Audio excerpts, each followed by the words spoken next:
Hi, Ria. Hi, how are you? I'm well. How are you? Good, thanks for having me.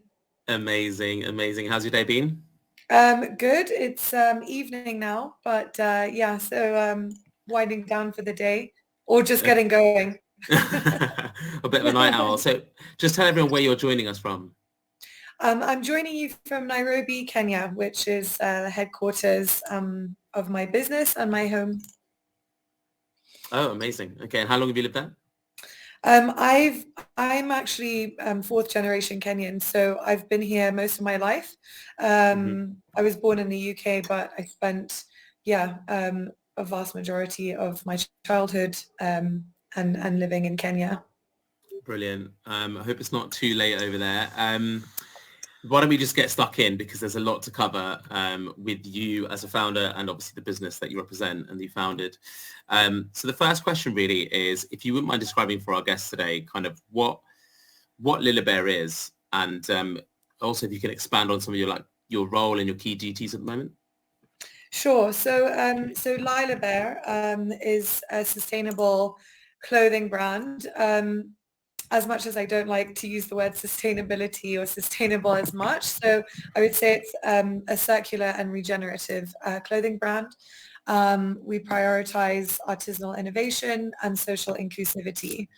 Um, we create hybrid and transformative clothing and non-gender conforming clothing um, that basically benefits all the living entities that contribute to the making of purposeful creations. Um, uh, our designs are crafted with care to be your future heirloom and such that the clothing appreciates in value over time.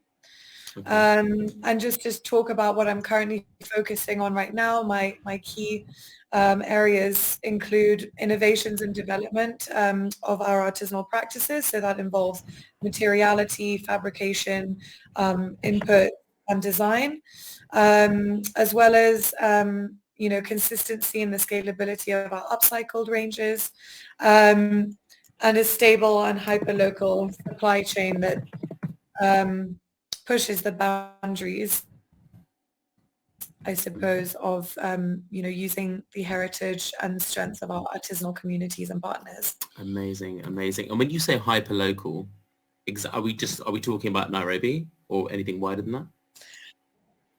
Well, it is definitely wider than that, considering there are so many elements that go into manufacturing clothing, making clothing.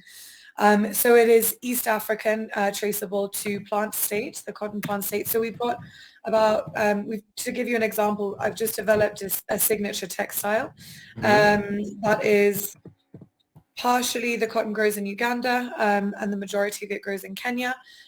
We then dye it with agricultural waste and botanicals in Kenya.